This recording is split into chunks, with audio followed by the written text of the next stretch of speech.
Chapter 23.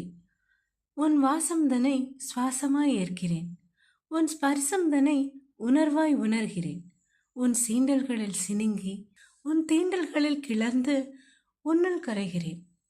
ஐயையோ, இங்க என்னடா நடக்குது? முகிலின் அலறலில் துள்ளி குதித்து இறங்கினாள் மலர். என்னடா? அலட்டிக்கொள்ளாமல் கேட்டான் செழியன். பட்ட பகல்ல, அதுவும் ஒரு கன்னி பையன் இருக்கிற வீட்டில் இப்படி அநியாயம் பண்றீங்களே, உங்களுக்கே இது நல்லா இருக்கா?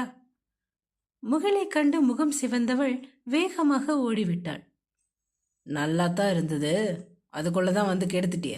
இப்போ உனக்கு நிம்மதியா இருக்குமே. மணியாளை பார்த்தபடியே பதில் சொன்னான் செழியன். அண்ணா, உங்க பொண்டாட்டி தானே, எதுக்கு இப்படி ஏக்க பெருமூச்சு விடுறீங்க?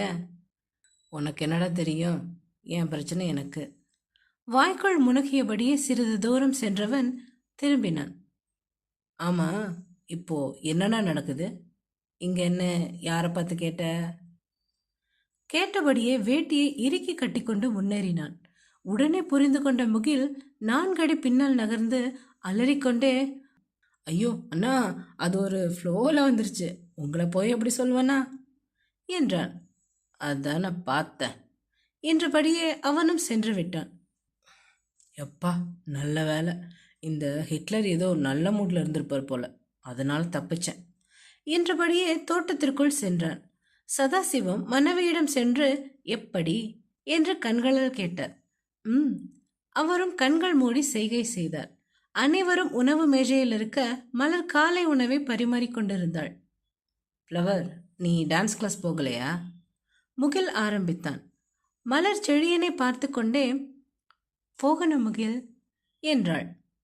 அப்போ சரி, சாயங்காலம் நான் உன்னை கூட்டிட்டு போய் விடுறேன் என்றான். ஏண்டா, இத்தனை நாள் நீ தான் கூட்டிட்டு போனியா என்றான் செழியன். இல்லைண்ணா. அப்புறம் என்ன, உன் வேலையை பார். அண்ணா, அது என் பொண்டாட்டியை பார்த்துக்க எனக்கு தெரியும். எழுந்து சென்று விட்டான். கிளம்பி வெளியே வந்தவன் அவளை அழைத்தான். அண்ணே. என்ன மாமா? அவன் ஏதோ சொல்ல போகிறான் என ஆர்வமாக ஓடி வந்தாள். போயிட்டு வரேன். கிளம்பி விட்டான். அப்படியே நின்றாள். ஃப்ளவர், என்னாச்சு? ஒன்றும் இல்லை முகில். நீ கிளம்பிடு, நான் வந்து உன்னை கிளாஸ்க்கு கூட்டிகிட்டு போகிறேன். இல்லை முகில், வேண்டாம். அண்ணா சொன்னா உன்னோட கனவை கலைச்சிடுவியா? இல்லை, நிச்சயமா இல்லை. நான் கொஞ்சம் விட்டு கொடுத்து போகிறேன், அவ்வளோதான்.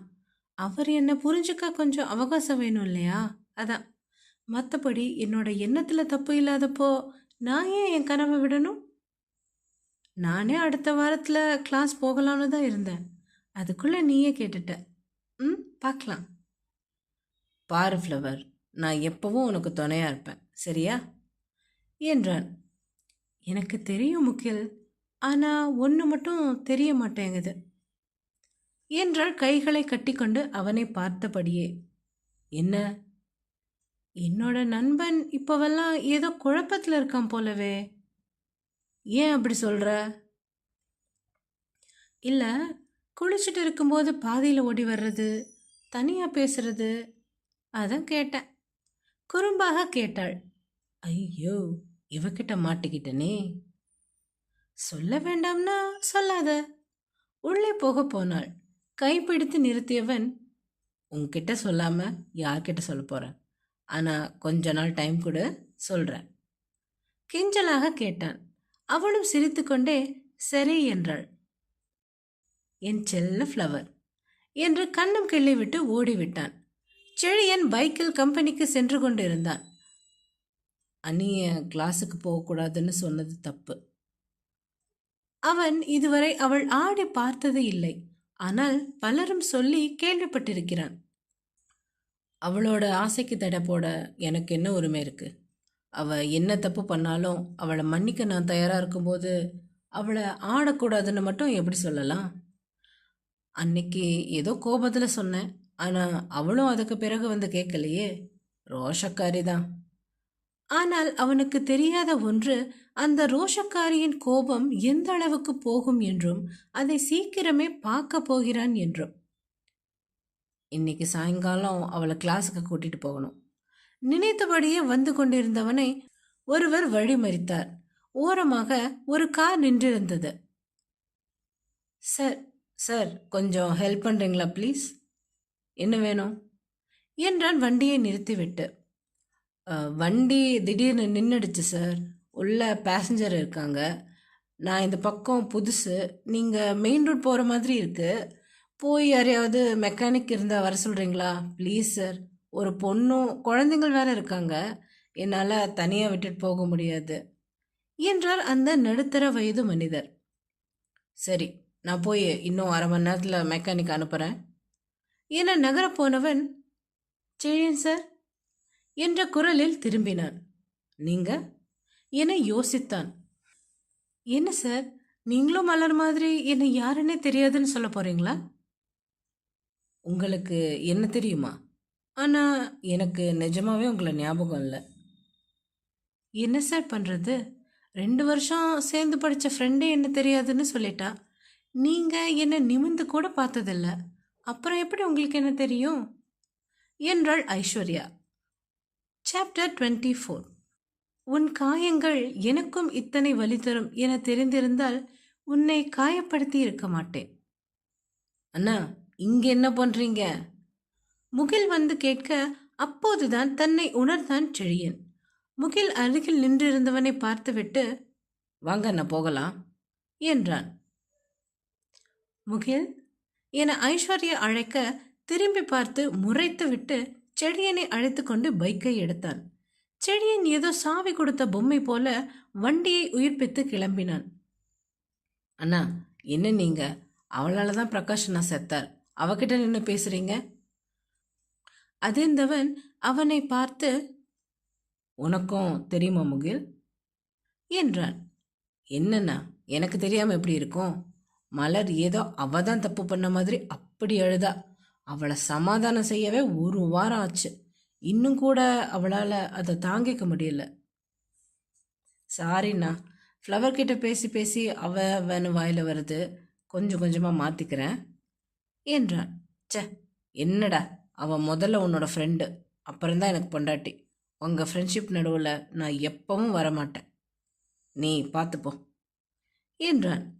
தேங்க்ஸ் அண்ணா என்றபடி முகில் பறந்து விட்டான். ஒரு நண்பனா உன் தோழியை நீ புரிஞ்சுக்கிட்ட அளவு கூட ஒரு புருஷனா நான் என் அணியை புரிஞ்சுக்கலையேடா. மனதிற்குள் புழுங்கினான். சித்திரமும் கைப்பழக்கம் என்பது போல பைக் ஓட்டுவது உடலோடு ஒன்றிவிடும் பழக்கம். அதனால்தானோ என்னவோ தன்னை அறியாமலே வண்டி அவன் கம்பெனி வாசலில் வந்து நின்றது. உள்ளே நுழைந்தவன் யாரின் வணக்கத்தையும் கவனிக்காமல் அவன் போக்கில் தன் அறைக்கு சென்று அமர்ந்தான். இவன் ஏதோ போல் நடந்து செல்வதை பார்த்த விக்ரம் பின்னோடே அவன் அறைக்கு வந்தான்.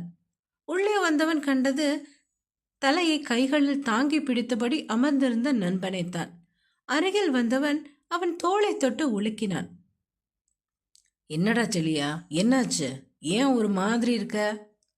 அவன் அப்படி கேட்டதும் தான் தன்னிலை உணர்ந்தவன் கையால் நெற்றியில் அடித்து கொண்டான்.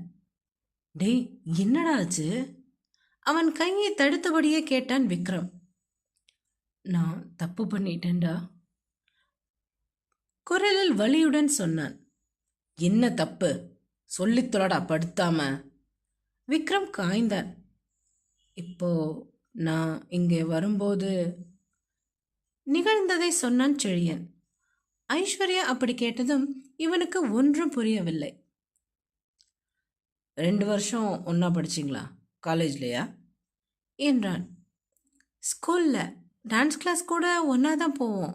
ஆனால் நான் பண்ண தப்பு அவளால் என்னை மன்னிச்சுக்க முடியாமல் செய்திருச்சு. ஓ, சார், மலர்கிட்ட சொல்லுங்க நான் மன்னிப்பு கேட்டேன்னு ப்ளீஸ் என்றாள். எதுக்குன்னே தெரியாம நான் எப்படி சொல்ல முடியும் சொல்லுங்க? சார், உங்களுக்கு தயங்கினாள். ஒரு நிமிடம் என்றவன் ஃபோனை எடுத்து மெக்கானிக்கை வர சொல்லிவிட்டு, இப்போ சொல்லுங்க என்றான். சார், நான் வேணும்னு பண்ணலை. எனக்கு அப்போது அது தப்பாக தெரியல. வீட்டில் கல்யாணம் பேசினாங்க, நல்ல இடம், நல்ல வசதின்னு சொன்னாங்க. சரி, நமக்கு இந்த காதலெல்லாம் வேண்டாம்னு நினச்சேன். அதனால தான் கல்யாணத்துக்கு ஒத்துக்கிட்டேன். மறுநாளே என்ன எங்க பாட்டி வீட்டுக்கு அனுப்பிட்டாங்க. எனக்கு கொஞ்ச நாள் கழிச்சு தான் விஷயமே தெரிஞ்சது. ஆனா எனக்கு தெரியாது சார், பிரகாஷ் இப்படி பண்ணுவார்னு. அவள் பேசுவதை மேலோட்டமாக கவனித்தவன் பிரகாஷ் பெயர் வரவும் உன்னிப்பாக கவனித்தான். அவரு இவ்வளோ தீவிரமா இருப்பார்னு நினைக்கல சார். அவர்கிட்ட சொன்னேன், எங்க வீட்ல கல்யாணம் முடிவு பண்ணிட்டாங்க. அதனால என்ன மறந்துடுங்கன்னு. அவரு இப்படி தன்னையே அழிச்சுப்பார்னு நினைக்கல. மலர் கூட என்கிட்ட எவ்வளவோ எடுத்து சொன்னா. நான் தான் திமிரா பேசினேன். அதுக்கெல்லாம் இப்போ அனுபவிக்கிறேன். பணம், வசதி பார்த்து கல்யாணம் பண்ணேன். ஆனா இன்னைக்கு அது மட்டும்தான் என்கிட்ட இருக்கு. அன்பு காட்ட ஆள் இல்ல. ஏதோ 2 பிள்ளைகளோட தனியா இவ்வளோ தூரம் வந்து போறேன். அக்கறையா போய் சேர்ந்தியான்னு கேட்க ஆள் இல்ல. திரும்பி போனா எப்ப வந்தேன்னு கேட்கவும் ஆள் இல்ல. பிரகாஷ் என் மேல அவ்வளோ அன்பா இருந்தாரு. அந்த மாதிரி அன்பெல்லாம் இனி இந்த ஜென்மத்துல எனக்கு கிடைக்காது. ஏதோ பிள்ளைகளுக்காக கடனேன்னு வாழ்றேன். மலர் என்கிட்ட சொன்னா, நீ தப்பு பண்ற. பிரகாஷ் அண்ணா கிட்ட கடைசியா நல்லபடியா பேசி புரிய வைன்னு சொல்லி அவ ஃபோன்ல இருந்தே ஃபோன் பண்ணி கொடுத்தா. அதுக்கு அவளை புரோக்கர் வேலை பார்க்காதுன்னு சொல்லி அசிங்கமா பேசிட்டேன். அப்பவே சொன்னா, இந்த ஜென்மத்துல என்கிட்ட பேசாதன்னு. அதான் பார்த்ததும் யாரோ போல போயிட்டா. கண்களை துடைத்து கொண்டாள் ஐஸ்வர்யா. இங்க எங்க அப்பாவோட இடம் ஒன்று இருந்தது. அதை விற்கிறதுக்கு வந்தேன். இனி இந்த ஊர்ல எனக்கு எந்த வேலையும் இல்லை. மலர் சொன்ன மாதிரி இனி அவ முகத்துல வெடிக்க மாட்டேன். மலர்கிட்ட நான் ரொம்ப சாரி கேட்டேன்னு சொல்லுங்க. காதல்ல உறுதியா இல்லாதவங்க காதலிக்க கூடாது. மலர் உங்களை காதலிச்சா, அதுல உறுதியா இருந்தா. யார்கிட்டயும் சொன்னது கூட இல்லை. எனக்கே கொஞ்சம் சந்தேகமா இருந்ததால அவளை பார்த்து புரிஞ்சுக்கிட்டேன். அவ காதல் உண்மை. அவளுக்கு நீங்க கிடைச்சிருக்கீங்க. அவளின் இந்த வார்த்தைகள் செழியனை உலுக்கியது.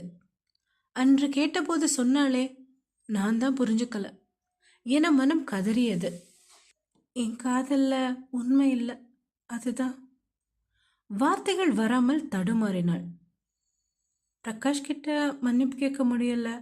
அட்லீஸ்ட் மலர் என்ன மன்னிச்சா கொஞ்சம் ஆறுதலா இருக்கும்.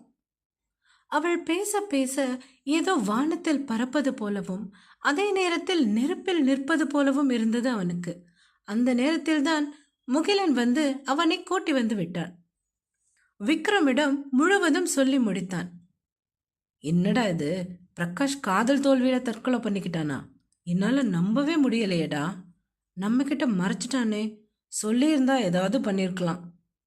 அந்த பொண்ணும் சின்ன பொண்ணுடா, காதலிக்கிற வயசும் இல்லை. அதை பற்றி முடிவு எடுக்கிற அளவுக்கு அப்போ பக்குவமும் இருந்திருக்காது. அதுக்காக அந்த பொண்ணு பண்ணது சரின்னு சொல்லலை. பிரகாஷ் அறிவு கெட்டவன். சின்ன பொண்ணை காதலிச்சதே தப்பு. இதில் இப்படி தன்னோட குடும்பம், பெத்தவங்க, கூட பிறந்தவங்க, இப்படி எதை பற்றியும் யோசிக்கல.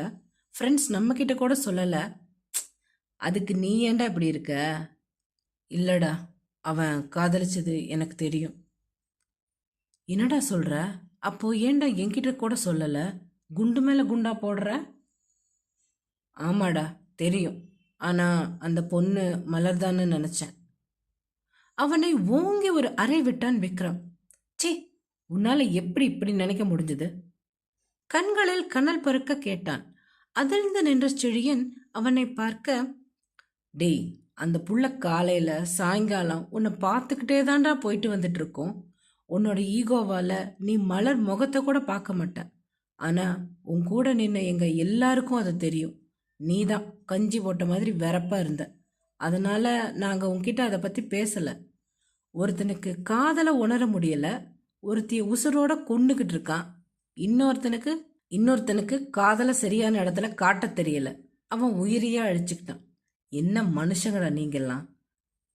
அதுக்காக எப்படிடா நீ இப்படி நினைச்ச? எனக்கும் தாண்டா அது புரியல. பிரகாஷ் சொன்னதை நான் எப்படி தப்பா புரிஞ்சுக்கிட்டேன்னு தெரியல. ஓ, அதனால தான் கல்யாணத்துக்கு ஒத்துக்க மாட்டேன்னு சொன்னியா? எப்பவாச்சும் மலர்கிட்ட இந்த விஷயத்தை பற்றி பேசியிருக்கியாடா? இல்லைடா, ஆனால் அவ தான் காரணம்னு நினச்சி திட்டியிருக்கேன். இல்லைடா, ஆனால் அவ தான் காரணம்னு நினச்சி திட்டியிருக்கேன். குற்ற உணர்ச்சியில் குரலே எழும்பவில்லை அவனுக்கு. சரி, அப்புறம் ஏன்டா கல்யாணம் பண்ணிக்கிட்ட? அவளை பழி வாங்கவா? சரியாக அம்பை எய்தான் விக்ரம். அந்த கேள்வியை தான் செழியன் தனக்குள்ளேயே பல முறை கேட்டுக்கொண்டிருக்கிறான்.